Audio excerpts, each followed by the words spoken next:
I used to measure my worth by the number of times my family called for help. Yesenia, can you pick up Mum's prescriptions? Yesenia, I need a ride to work. Yesenia, can you watch the kids? I was their rock, their solution to every problem, their eternal safety net. Until the day I became the problem. My name is Yesenia, and I never thought I'd be sitting in a doctor's office alone, gripping the armrest so hard my knuckles turned white, hearing words that would shatter my world. The tests came back positive. It's stage 2 breast cancer.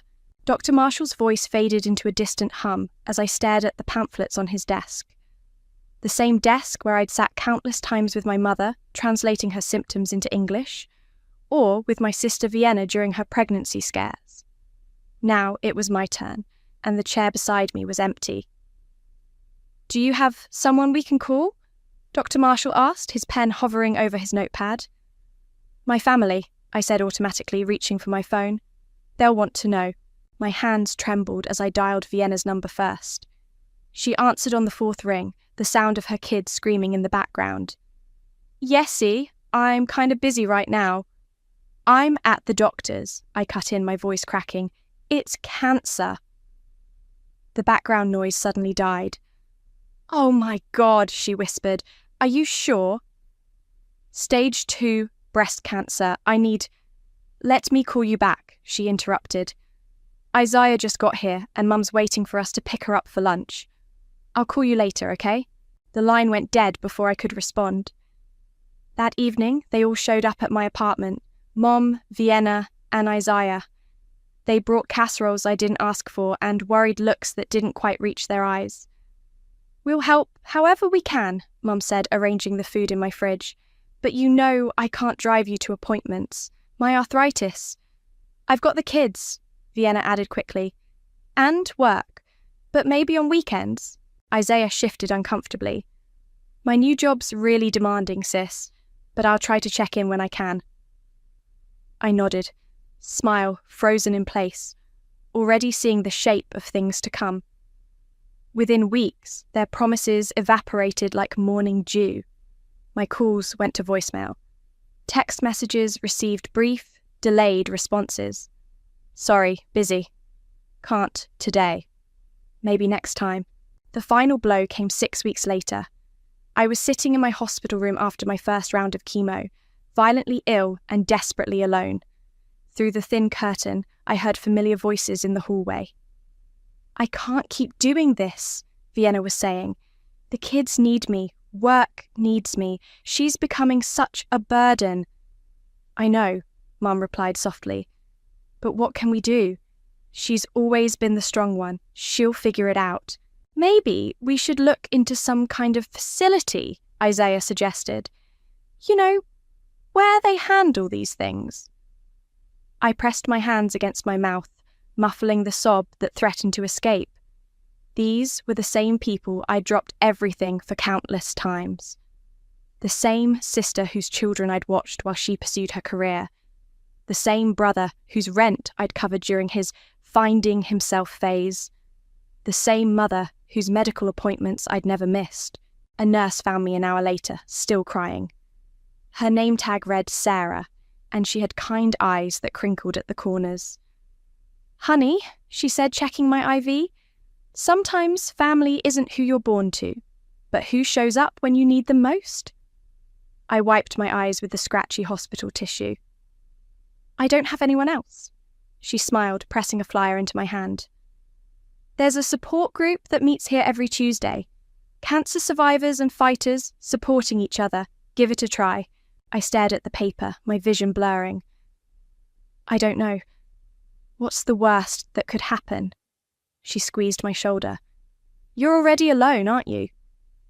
That night, I lay in my empty apartment, surrounded by the evidence of my family's gradual disappearance.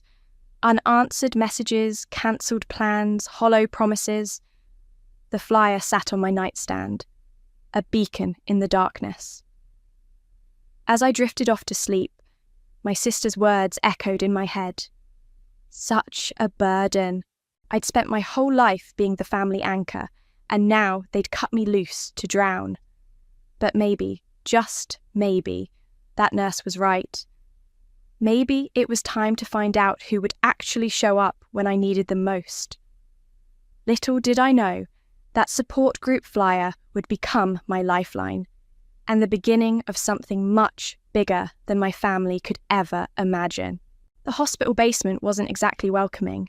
Fluorescent lights buzzed overhead as I followed the hand-drawn signs to Room B14 Cancer Support Group. My steps echoed in the empty corridor, each one screaming at me to turn back. First time? A warm voice startled me. A tall man with kind eyes and a shaved head stood by the door, holding a stack of paper cups. I'm Aaron. I lead this little band of warriors. I'm Yesenia, I managed, tugging self-consciously at my headscarf. The nurse upstairs, Sarah. She suggested I come? Ah, Sarah, our best recruiter. He grinned, gesturing toward the room. Come on in. We're just getting started. The circle of chairs wasn't full. Maybe 10 people total.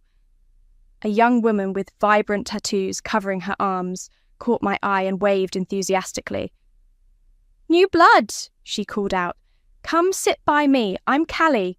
I settled into the metal folding chair, clutching my purse like a shield. Aaron took his place in the circle, balancing a coffee pot on his knee. Welcome, everyone, he began.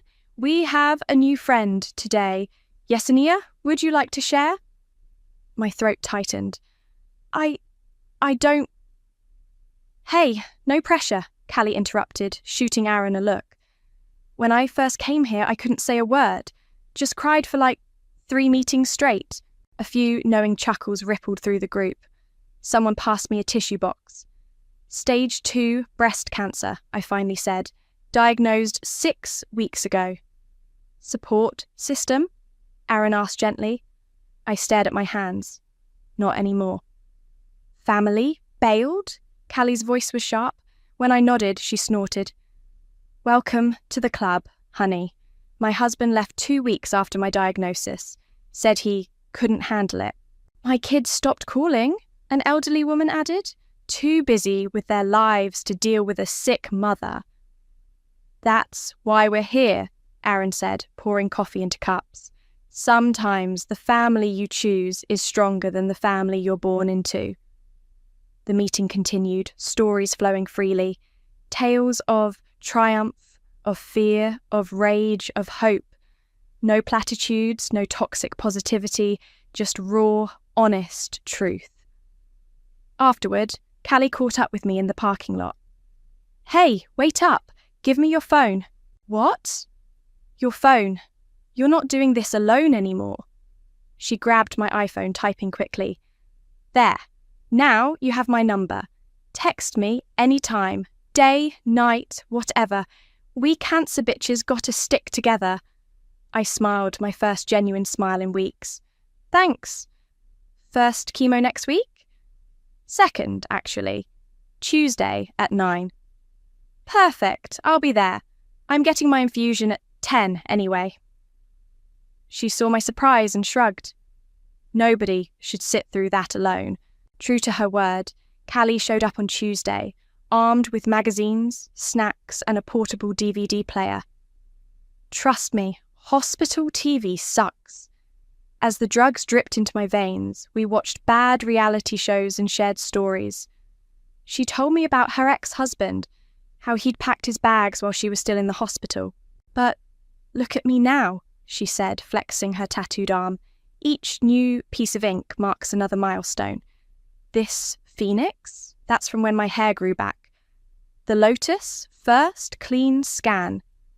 You make it sound so manageable. It's not. It's hell. But you know what's worse? Letting those who abandoned us win. She leaned forward, eyes intense.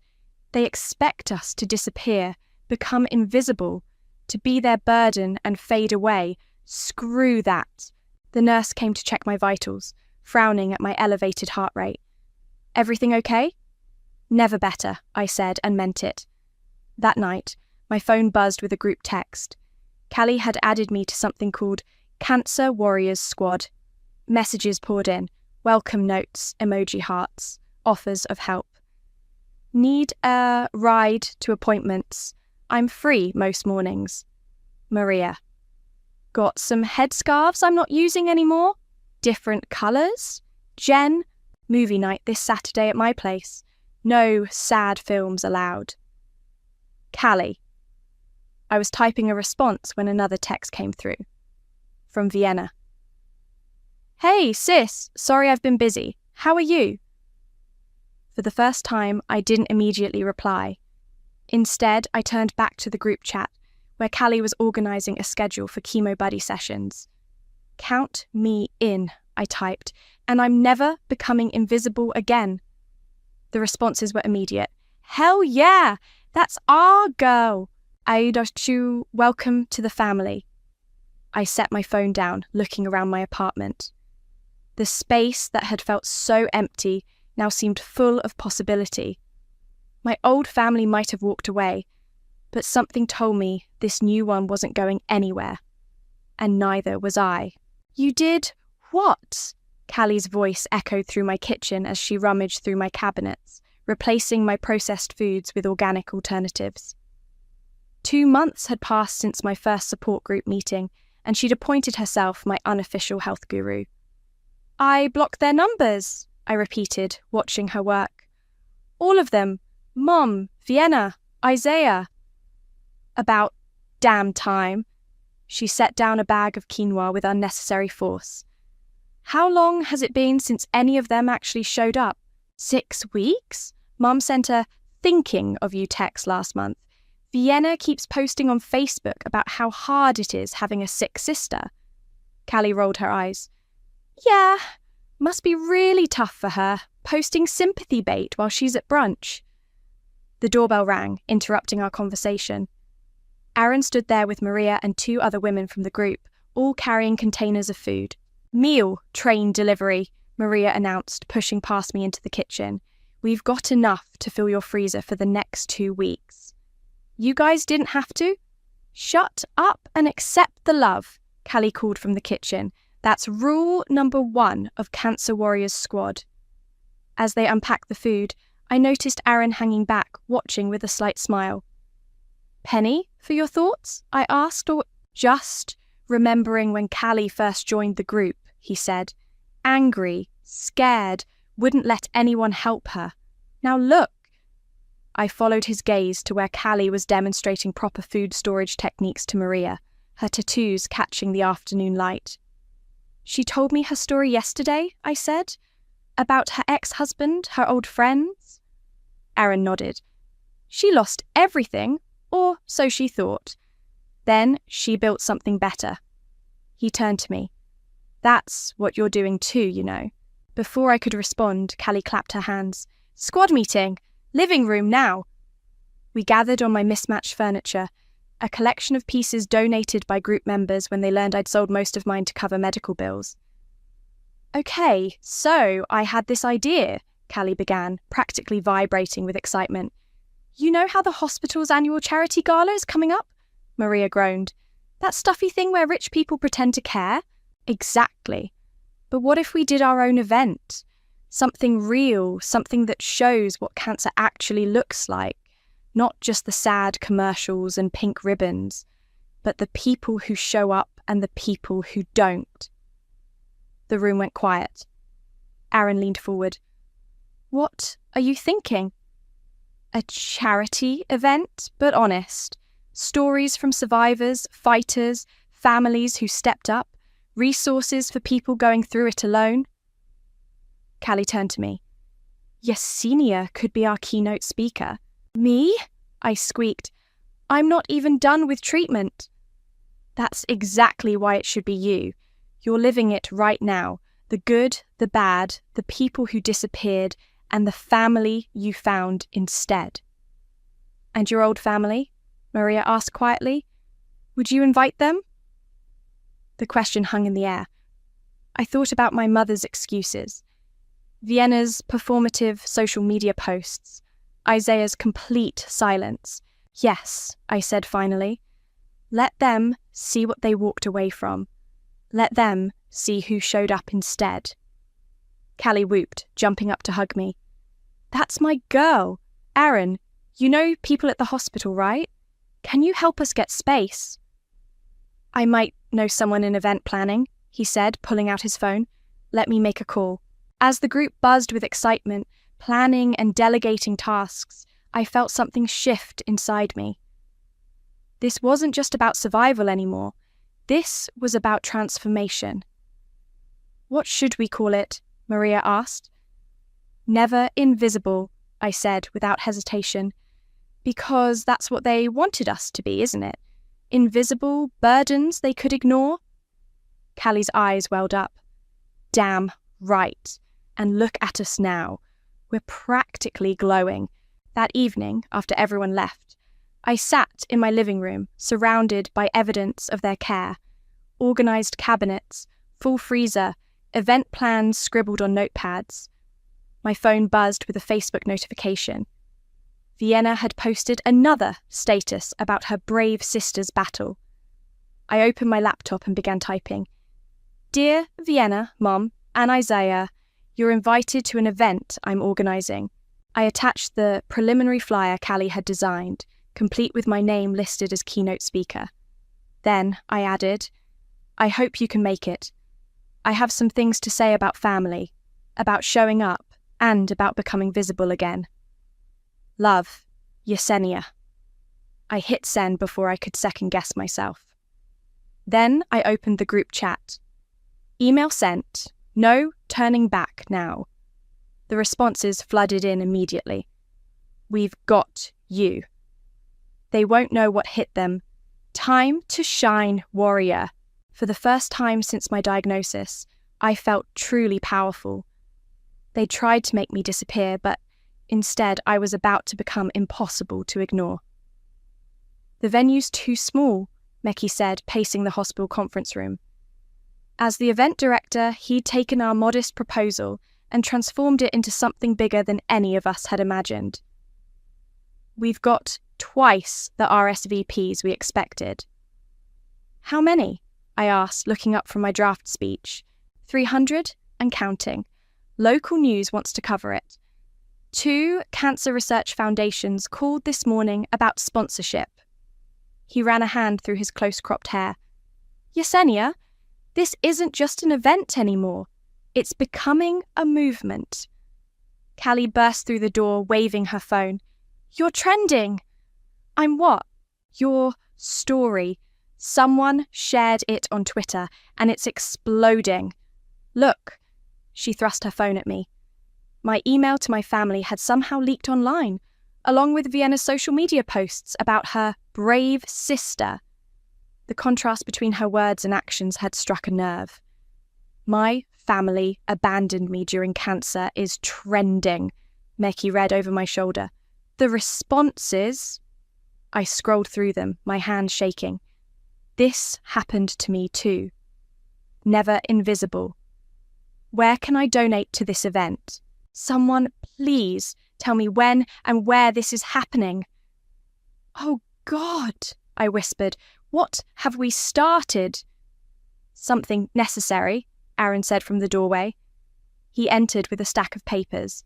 The hospital board just approved moving the event to the main auditorium. They're waiving all fees. My phone buzzed. A text from Vienna. Just saw your email and the Twitter trend. What are you trying to prove? Before I could respond, another message appeared from Mum. Why are you doing this to us? We're your family. Don't answer them, Callie said firmly, taking my phone. Save it for the speech. Meki cleared his throat. Speaking of the speech, we should work on that. The media attention means every word will matter. We spent the next 3 hours crafting my message. No accusations, no bitterness, just truth. Raw, unfiltered truth about abandonment, about finding strength in unexpected places, about redefining family. Read that last part again, Meki said, his eyes intense. I picked up the paper. Family isn't measured by blood or birth certificates. It's measured by who shows up when the world goes dark.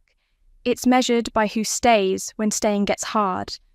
Sometimes, the family you find loves you better than the family you were given. That's it, he whispered. That's the heart of everything. A knock at the door interrupted us.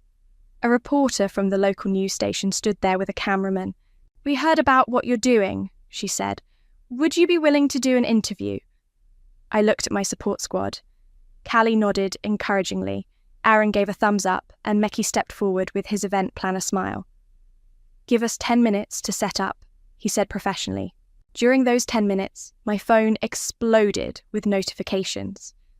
Isaiah had finally broken his silence with a long text about how I was tearing the family apart. 3 of my aunts called to ask why I was airing dirty laundry. Vienna posted another status about forgiveness and understanding. "You don't have to do this," Aaron said quietly as the camera crew set up. "We can stop now. I thought about all the others like me, sitting alone in hospital rooms, checking phones that never ring, watching families walk away." "Yes, I do," I replied. "Not just for me anymore." The interview was surprisingly easy. The words flowed naturally as I described the isolation, the support group, the unexpected family I'd found. I didn't bash my biological family.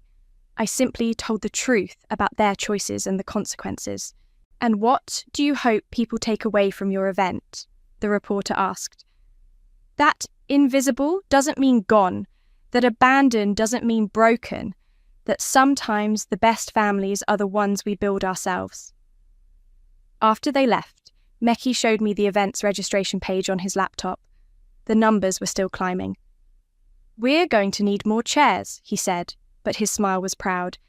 "And Yesenia, you're going to need a better outfit than that hospital gown." "Shopping trip," Callie declared. "Cancer Warriors Squad, assemble." As they discussed outfit options and camera angles, my phone buzzed one more time. A text from my mother. "Please don't do this. We can work this out privately." I showed it to Callie, who snorted. Little late for privacy now. They had their chance to show up. Now they get to watch you shine. Looking around the room at my new family, Callie with her fierce loyalty, Aaron with his quiet strength, Mekki with his unwavering support, I realized something. I wasn't just planning an event anymore. I was leading a revolution of the forgotten, the abandoned, the ones who refused to disappear. And we were just getting started. The coffee shop was neutral territory, public enough to feel safe, private enough for the conversation I'd been dreading. Vienna sat across from me, stirring her latte with mechanical precision, her designer purse positioned like a barrier between us. "You look," she paused, searching for words, "different." "Cancer does that," I replied, touching my headscarf, a vibrant blue one Callie had given me. "Among other things. Mom's upset, you know. She can barely sleep. Funny how my cancer didn't keep her up, but this does." Vienna flinched. "That's not fair. We were all dealing with it the best we could." "By not dealing with it at all?" A text lit up my phone. "Callie, you okay? Need backup? I'm 5 minutes away." I smiled, typing back. "I'm good. Standing my ground." "Who's that?" Vienna asked, peering at my phone. "One of your new friends?" "Family," I corrected. "The ones who showed up." "We're your family, Yesenia. Your real family." The barista called out another order, filling the awkward silence between us. I watched Vienna's perfectly manicured fingers drum against her cup.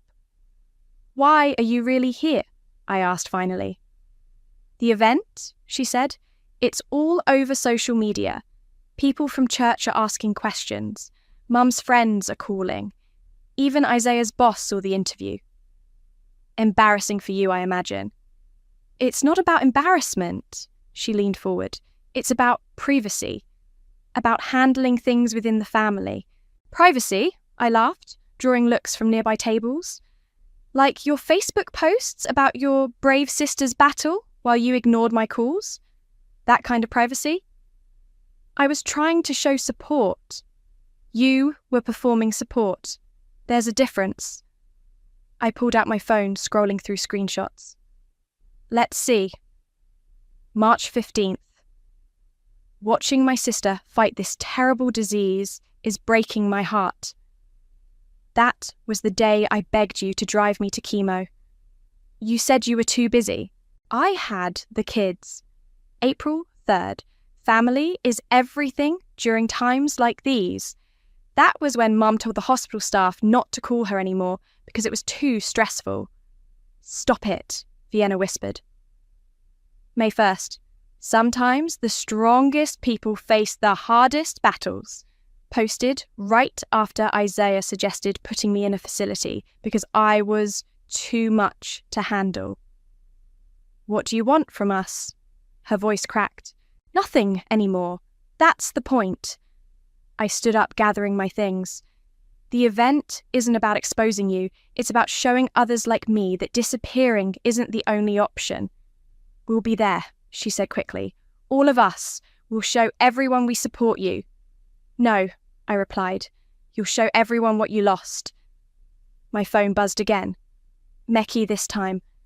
Emergency event meeting. Big sponsors want to talk. I have to go, I told Vienna. My family needs me. The walk to my car felt longer than usual. When I reached it, I found Callie leaning against the driver's side door. Couldn't stay away, could you? I asked, and nope. How'd it go? About what you'd expect. They're coming to the event? Good. Her smile was fierce. Let them see what real support looks like. At the hospital, Meki and Aaron were waiting with news that made my head spin. 3 major cancer research foundations wanted to partner with us. A national morning show wanted to feature our story. This is bigger than we imagined, Aaron said, spreading papers across the conference table. Your story touched something in people. The abandoned, the forgotten, they're all coming forward. We've got stories pouring in, Meki added. People wanting to share their experiences, offering to help, asking how they can start their own support networks. My phone buzzed yet again. Mum this time. Please reconsider what you're doing. We can fix this. Callie read the message over my shoulder and snorted. Little late for fixing, isn't it? Way too late, I agreed, putting my phone away. So what's next? Next, Meki said, pulling up a presentation on his laptop. We show them exactly what they walked away from. Not just you, all of us, every person who was told they were too much, too difficult, too sick to love. The Warrior Squad goes national, Callie added with a grin. Looking at their eager faces. My real family, my chosen family. I felt stronger than I had in months. The cancer was still there, still fighting, but so was I. And I wasn't fighting alone anymore. Let's do it, I said. Let's show them all what invisible looks like in the spotlight. The room erupted in cheers and hugs. As we began planning the expanded event, I realized Vienna was right about one thing. I was different now. I was visible. I was powerful. And I was loved. Just not by the people who should have loved me first. The hospital auditorium hummed with energy. Hundreds of people filled the seats, many wearing blue scarves like mine. Our symbol had caught on faster than we'd expected. Camera crews lined the back wall, and volunteers wearing never invisible t-shirts guided latecomers to their seats. 5 minutes, Meki called from backstage, where I paced in my new blue dress. Yesenia, stop walking. You'll wear out your shoes before you even get out there. They're here, Callie announced, peeking through the curtain. Front row, looking uncomfortable as hell. I didn't need to ask who she meant. How do they look? Like people who just realised they backed the wrong horse. Your mum keeps fixing her hair, Vienna's on her phone, and Isaiah looks like he'd rather be anywhere else. Aaron appeared with a bottle of water. Remember what we practiced. You're not speaking to them. You're speaking to everyone else in that room who knows what it feels like. Speaking of which, Meki interrupted, you need to see this. He led me to a side curtain and gestured to the audience. Mixed among the crowd were dozens of people holding up small signs. Abandoned by husband of 20 years. My children stopped calling. Parents said I was too much trouble. They're all here for you, Callie whispered. For us. The stage lights dimmed, and Meki gave me a gentle push. That's your cue. Show them what visible looks like. My heels clicked against the stage as I approached the podium.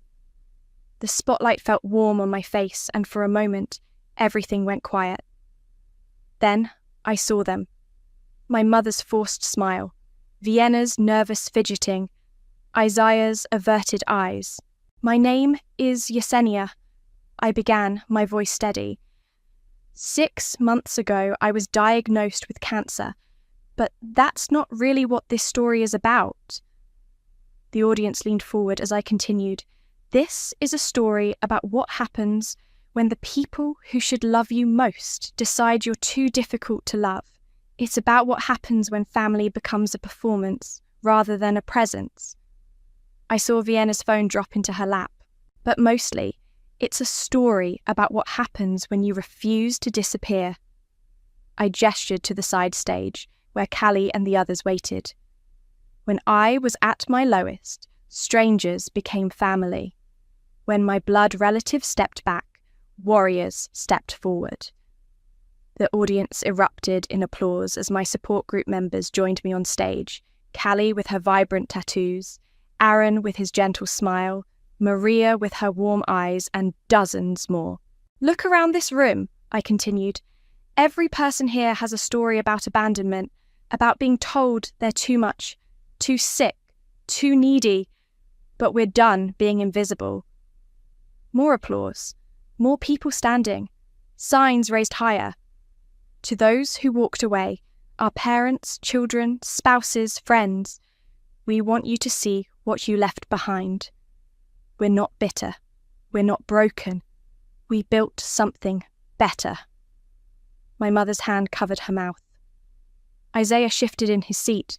We created a family that shows up, that stays, that understands love isn't convenient. It's a choice you make every single day, especially on the hard days. Callie stepped forward, taking my hand. One by one, others joined us, forming a line across the stage.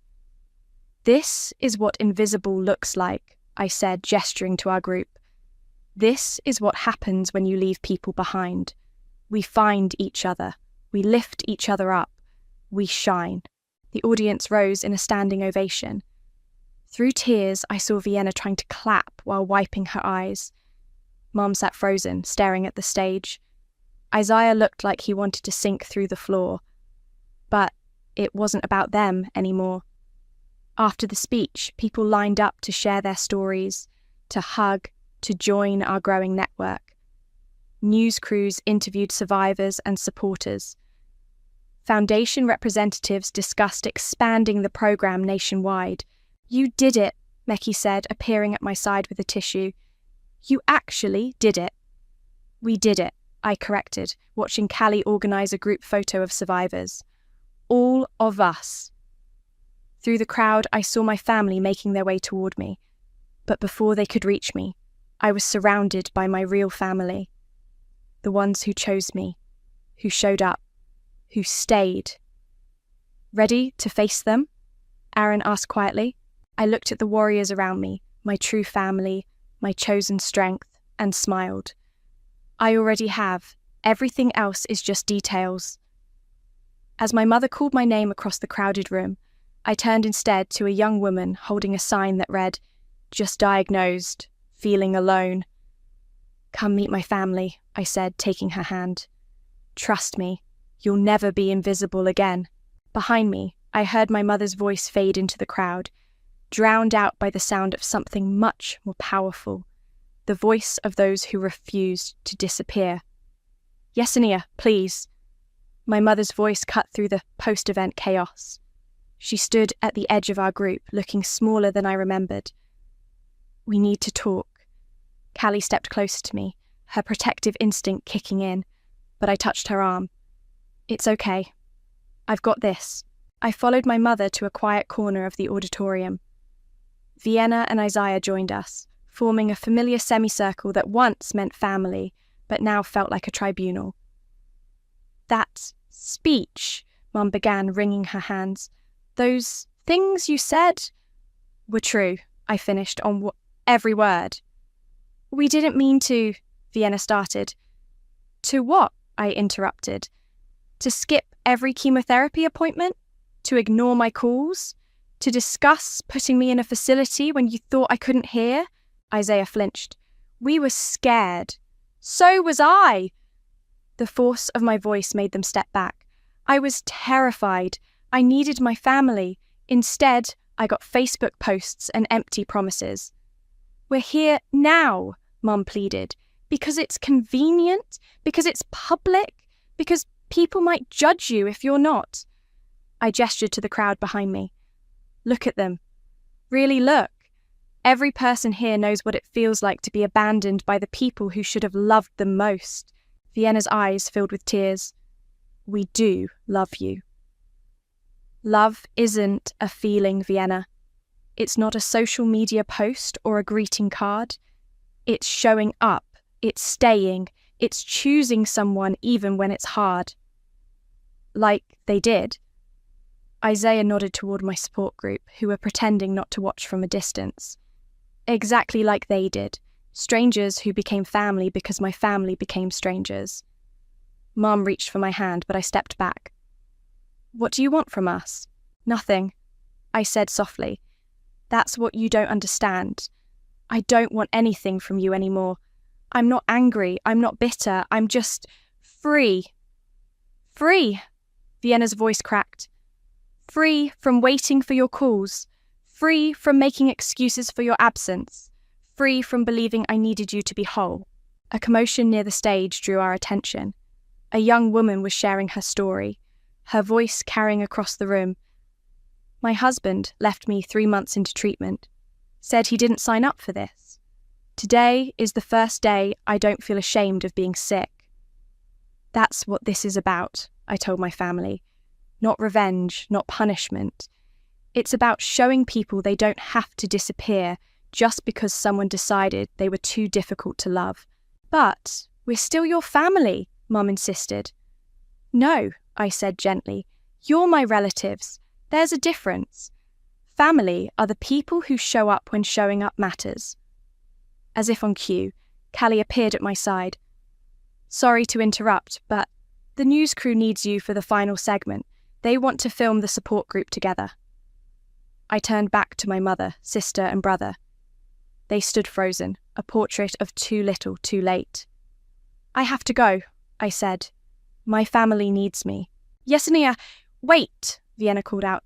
Can't we fix this? I paused. Some things, once broken, don't get fixed. They get rebuilt into something stronger. Walking away from them felt like setting down a heavy weight I'd carried for too long. Callie squeezed my hand as we joined the others. You okay? She whispered. Better than okay, I replied, watching my biological family retreat through the crowd. I'm free. The news crew positioned us near the Never Invisible banner. Aaron stood at the centre, surrounded by survivors, supporters, warriors. As the cameras rolled, he spoke about the future. Support networks spreading nationwide, resources for the abandoned, community for the isolated. And it all started with one woman, he said, pulling me forward, who refused to disappear. The crew caught it all, the hugs, the tears, the promises to stay connected. They filmed as we exchanged phone numbers with new members, as Callie showed off her latest tattoo, Never Invisible in flowing script, as Meki discussed plans for the next event. Later, as we cleaned up the auditorium, I found a note on the podium. I recognised my mother's handwriting. We're sorry, we were wrong. If you ever want to try again. Callie read it over my shoulder. What are you going to do? I folded the note and slipped it into my pocket. Keep moving forward. They had their chance to be my family. Now it's time to be family to someone else who needs it. As if to punctuate my words, a small group of newly diagnosed patients approached, looking nervous but hopeful. "Is it true," one asked, "that we can join your family?" I opened my arms, remembering my first support group meeting, remembering what it felt like to find home in unexpected places. "Welcome to the Warriors," I said. "You're visible now, and you always will be." The hospital corridor felt different now. No more echoing loneliness, no more cold, fluorescent despair. I walked toward Dr. Marshall's office with Callie on one side and Aaron on the other, their presence steady and sure. "Last scan," Callie said, squeezing my hand. "You've got this." The waiting room was filled with familiar faces, support group members who'd shown up just to sit with us. Maria brought coffee. Mekki took a break from planning our next event to be here. Even Sarah, the nurse who'd first handed me that life-changing support group flyer, stopped by to check in. "Yesenia?" Dr. Marshall called, his smile warm. "Ready?" Inside his office, he pulled up my scans on the screen. The same screen where I'd first seen the cancer that changed everything. I held my breath. "Clear," he said simply. "Complete remission." The cheers from outside his office told me everyone had been eavesdropping. The door burst open, and suddenly I was surrounded by hugs, tears, and laughter. "Party at my place," Callie announced. "Everyone's coming." "Wait," I said, pulling out my phone. "There's something I need to do first." I opened my messages and typed, "Mum, Vienna, Isaiah, I'm cancer-free. Thank you for showing me exactly what I didn't need in my life. I forgive you not for you, but for me. I hope you've learned something about love and presence. If not, that's okay too. I found my real family." "Sent it?" Aaron asked. I nodded, putting my phone away. "Now, let's celebrate." Callie's apartment was packed. Someone had already hung a "Cancer-Free Queen" banner, and the walls were covered with photos from our events and meetings.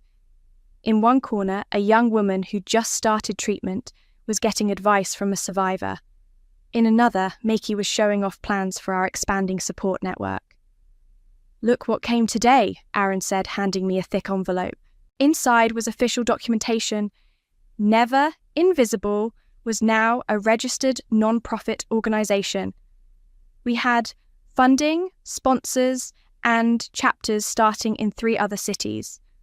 From one support group in a hospital basement, I marvelled, to this. "Speaking of which," Callie interrupted, climbing onto a chair and clinking her glass. "Everyone, shut up! Our warrior queen has an announcement." All eyes turned to me. These faces, some still bearing the marks of treatment, others showing the scars of survival, all shining with love and strength, had become more than friends. They were the family I chose, the ones who chose me back.